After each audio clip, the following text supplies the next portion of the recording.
Do you want to maximize your success with NCUA? Join Mark Treichel as he shares with you the insider's view on passing your exam with flying colors. The With Flying Colors podcast is sponsored by Credit Union Exam Solutions by Mark Treichel. If you would like to work directly with the Credit Union Exam Solutions team and receive support to optimize your results with NCUA so you save time and money, visit us at marktreichel.com to find out more.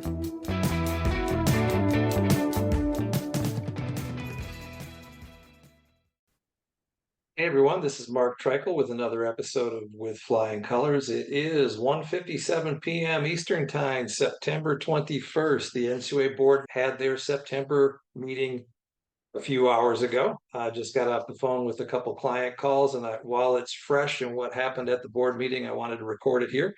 I will publish this next week, either Monday or Tuesday.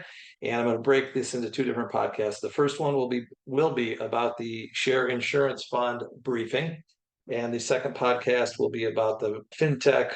They call it a fintech rule, but it relates to more flexibility, specifically on fintechs and indirect lending and eligible obligations. A good rule. So the insurance fund briefing occurs every quarter, and I like it for one particular reason. It's the one time that the NCUA board and NCUA talks about CAMEL codes. Now, CAMEL codes cannot be revealed publicly, but they can be revealed in a way that talks about them in gross numbers. And that's why I like this quarterly briefing so much, because you can tell what the trend is for large credit unions in particular, is what I like to focus on when I look at the data, because that impacts the insurance fund and that impacts more of my clients as well.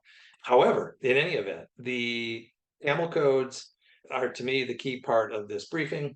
And you can see that there has been further deterioration in CAMEL code 3s, or said another way, there are more large CAMEL code 3s today than there were a quarter ago. Matter of fact, they increased at an annualized rate of 125%, but I'll get into that a little bit more. But there's some really interesting takeaways from the actual statements made by staff and the statements made by the board members. So I'm going to queue up some of those and then also give you my thoughts as it relates to that. Before I get to those statements, I want to highlight the key, and by the way, the show notes will have a link to the entire presentation, the PowerPoint, but it's slide 10, which is a CAMEL code comparison by asset size, which always catches my attention. So credit unions greater than $500 million in assets. At the end of last March, there were 32 such credit unions. That number increased to 42 at the end of June. So 42 minus 32 is 10, divided by 32 times 4 equals the 125% increase annualized over that last quarter. But you might say, hey, that isn't reflective of what might have happened over that year. So actually it is, and the numbers are larger if you look at it that way. So I'm going to run through the 1, 2, 3, 4, 5 last 6 quarters data on the number of credit unions over 500 million that were coded a code 3. In March of 22, there were 13 such credit unions. A quarter later, June of 22, there were 12 such credit unions. A quarter later, September 30th, 2022, that had increased from 12 to 14. And this is where the velocity of the increase in large CAMEL code 3s takes off. From September of last year to the end of 2022, from September to December 2022, the increase was from 14 to 24. So another 10 large credit unions got downgraded to a CAMEL code 3. Next quarter, this March 31st, 2023, was an increase to 32. So an increase of another 8. And the increase from March to June, so the most current data, is from 32 to 42. So the increase has been from 12 such credit unions in June of 2022 to 42 credit unions in June of 2023. That's an increase of 30. Now, they make it clear that they think this could, might, possibly, may, probably will go up over the next time period. And with that, I'm going to jump to Chairman Todd Harper speaking about the risks in the system right now. Now, let's turn to the warning signs. Economists are forecasting an economic slowdown, although not necessarily a recession, later this year as the lag effects of elevated interest rates take hold. Moreover, the recent downgrade in Moody's credit ratings for several regional banks signals ongoing stress on the financial system's funding and economic prospects. The credit union system is not immune to this financial stress. In fact, the NCUA is seeing rising levels of interest rate and liquidity risk within the system. We also see signs of emergent credit risk, especially among families with increased stressed household budgets and post-pandemic uncertainties in the commercial real estate market. These risks are playing out in rising delinquency rates for various loan types, including auto loans and credit cards, like in the latest publicly available call report data. Financial stress is also reflected in the increasing number of composite CAMEL's code 3, 4, and 5 credit unions. It's noted on slide 10. Assets in composite code 3 institutions, CAMEL's code 3 institutions, increased sizably in the last quarter, especially among those complex unions with more than $500 million in assets. We have also seen more credit unions fall in composite CAMEL's code 4 and 5 ratings during the second quarter.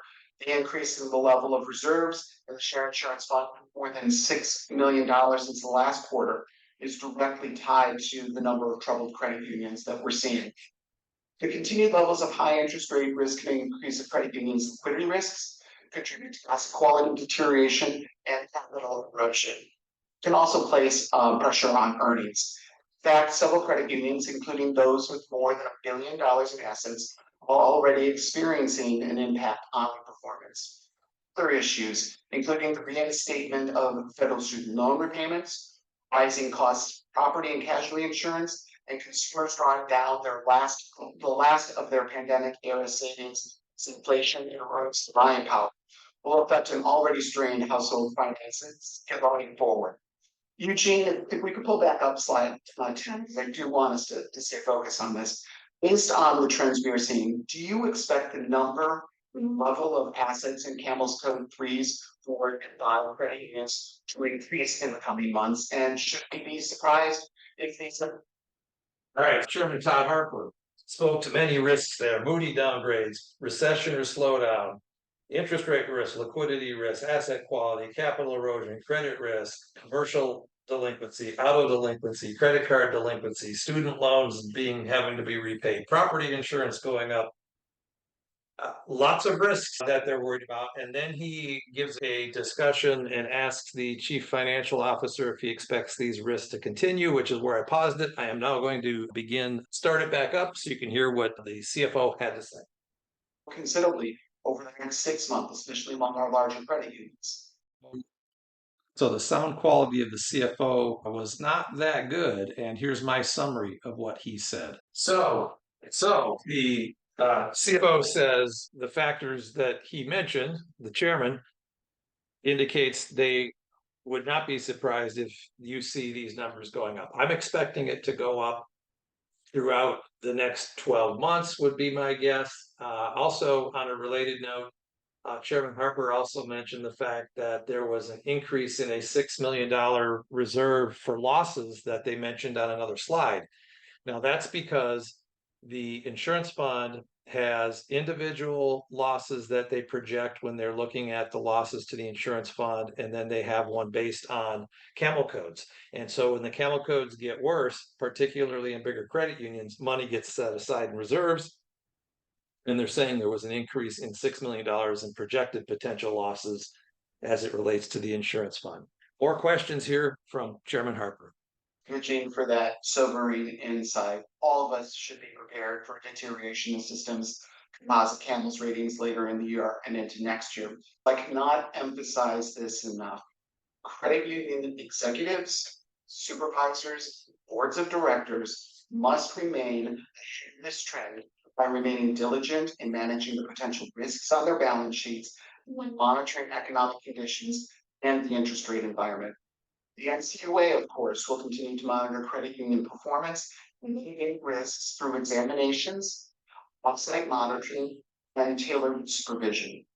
In addition, Again, here Todd is sounding the alarms. They're going to do it via offsite supervision. They're going to supervise via data analysis offsite and examinations. And I can tell you, I'm seeing what they're reporting is what I'm seeing out in credit unions. NCUA is not treating anybody with kid gloves. They are being quite aggressive as it relates to issues that they find, sometimes for good reasons, most of the times for good reasons, but everybody, it seems, is getting questioned pretty hard on liquidity and sensitivity, and that is bleeding into other areas, and it is bleeding into CAMEL codes in general. All right, so NCUA's microphones on their recording is not real good, and I'm going to paraphrase what Al Hauptman said. Stood out to me there was the reference to 91% of deposits being insured. Of course, that's a hat tip to Silicon Valley Bank disaster, Signature Bank disaster that happened in March. And the reality is that the average bank has, I want to say, about 40% uninsured deposits. And what Vice Chair Hauptman is pointing out is that the industry of credit unions has uninsured deposits of only 9%, which is one reason liquidity challenges, even though there are challenges, will never be as challenging as what's going on in the banking arena right now. Hauptman also brought up the building up of cash to a $4 billion level. But $4 billion in cash, as a reminder, NCUA made a decision to build $4 billion in cash so that if there were any large liquidity needs for large failures, that they had the cash available so that they wouldn't have to take a loss on long-term investments. So they've been building towards that. They hit their $4 billion mark, and that's a good thing for NCUA to have that liquidity set aside in the event that there is a catastrophic need for deposits due to a large failure. It doesn't mean there's a failure coming. It means that they're planning that if they have it, they wouldn't have to book a loss, just like you as a credit union have upside down investments. You have unrealized losses. They want to keep any losses as unrealized, so they've built up their cash. The good news is that with those the rates that they can get on overnights, that's helping the insurance fund. All right, that wraps up Vice Chair Hauptman, and next we're going to hear what Board Member Rodney Hood thinks about what's going on here in the insurance fund and the presentation given today relative to that. thank you, Mr. Chairman, and I too want to welcome all of our visitors today and also welcome back our NCUA colleagues. I hope they all had a restful summer. It's been a while since Eugene, thank you as always, you and the Ockville team, for your oversight of our National Share Insurance Fund. As I often say, this fund is owned by the credit unions and ultimately the credit union member owners. These quarterly updates are essential to updating the public and how we are being responsible fiduciaries of this fund. So in that regard, Eugene, I do have a few questions. For the record, I know my fellow board members, we've all asked numerous questions about the investment policy over the last several years. Did the investment policy itself get updated? So the investment policy itself has not been actually updated. That is obviously something that the board approves, and so the current board approved policy, which is out on the website, is current. I think to help clarify the point and related to the discussion so far, within that policy, the investment committee has the flexibility to identify, for example, how within the investment policy we should be structuring the portfolio. And as mentioned, we've put more money into the overnights to build up liquidity, but all of that has been done within the framework of the existing policy. Very well, and I know the fellow board members have already mentioned the overnight piece, and I want to still amplify more around that. And that is, we're preparing to go to $4 billion. There's no doubt of that. We're at 3.99 billion now. Where do we go from there? So from there, what are the next steps once we hit the 4 billion? Sure. So the investment committee usually meets on a quarterly basis. So our fourth quarter meeting will be coming up. We've discussed will have hit that $4 billion. So it's a good question. What next? And I think the investment committee, our options obviously will be to either raise lower or keep the same the overnight target, and for that this document will have and the ultimate decision rests on a number of factors, including what is the liquidity need. So we identified 4 billion as a target. Given current CAMEL's data, other trends that we see, does that still make sense, or should it be adjusted in some direction? How are the institutions, the credit unions doing? What's the cost of liquidity versus investments, and where we may be making a trade-off, and what's the value, monetary value, that trade-off between investing longer term, keeping overnight, and looking at the upcoming maturities, well, and the unrealized losses in the portfolio. I think all those are relevant factors in the discussion of the plan, and I look forward to updating the Board member Rodney Hood talking to the CFO, basically saying, okay, we wanted to build up a war chest of cash. We're pennies away from having 4 billion. What next? Do we need to make a new policy? Do we need to decide? And the CFO says, we're going to take a look at it. The investment committee will take a look at it and weigh all the things that he just mentioned, including CAMEL ratings. So if NCUA comes back in the next quarter and says, we need to build up more cash, that means they're expecting there to be more problems and more cash needs. I'm going to predict that they don't do that. I'm going to predict that they set this $4 billion aside cash, or the goal of building towards $4 billion, because last year there was the bigger fear of there being a recession. Now there's talks of a soft landing. And despite all the warnings that are being made, and these warnings need to be made, I believe that when we get out to that next quarter, NCUA is going to say, yep, you know what, 4 billion is enough. We're just going to keep the 4 billion and we're going to start rebuilding our investment ladder, because they build out an investment ladder. There's a safety first, liquidity, and lastly yield. They want to start building that ladder so they can take advantage of where rates are right now and go a little bit longer, so that when rates, if and when rates do go down, they've capitalized on that for the insurance fund. But I bet dollars to donuts that they will not hoard more cash than the 4 billion. All right, back to chairman, or excuse me, former chairman Rodney Hood. Back to current board member Rodney Hood. My final question, if we could please turn to slide 10. I know we've discussed this somewhat. What is causing some of the significant factors here with some of the declines? Is it interest rate? I don't want to say here, but it's liquidity risk, or then the other things that are driving the increase in CAMELs? Sure, so I'd say it's a range of factors based on staff review of CAMEL downgrades. Interest rate and liquidity risks were often cited as primary drivers for the downgrades.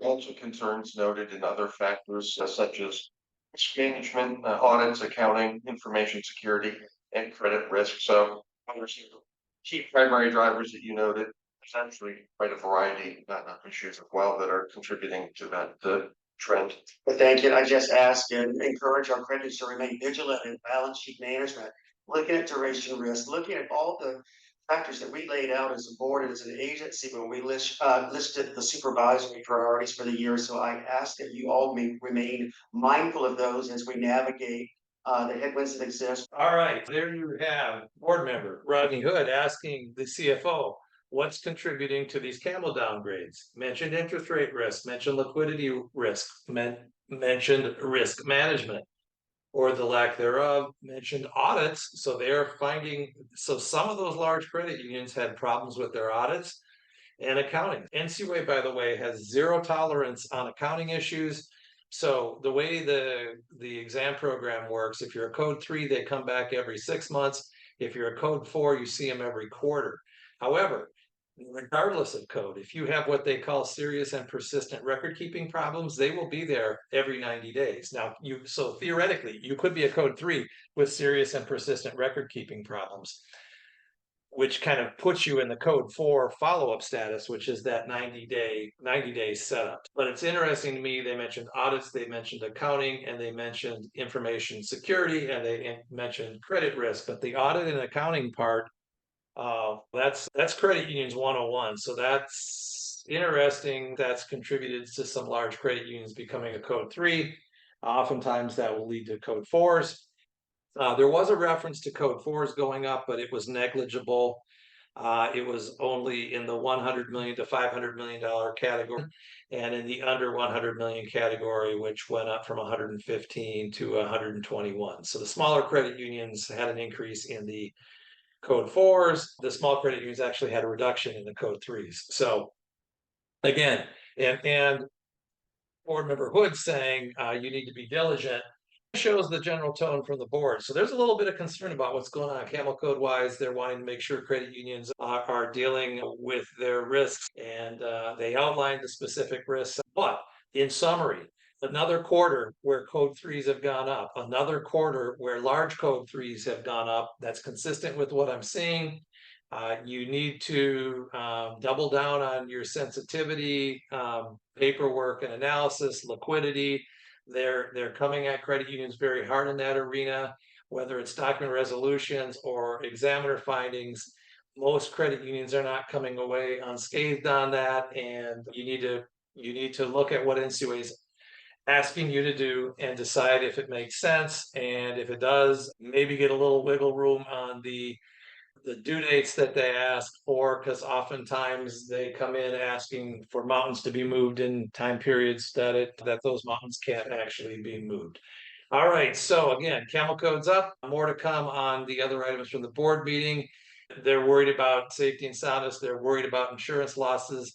But I think while CAMEL code downgrades may increase, I don't think they're going to be building more cash. And I always enjoy talking about CAMEL codes and where they're going. I expect that they'll still go up. All right, this is Mark Treichel signing off with flying colors.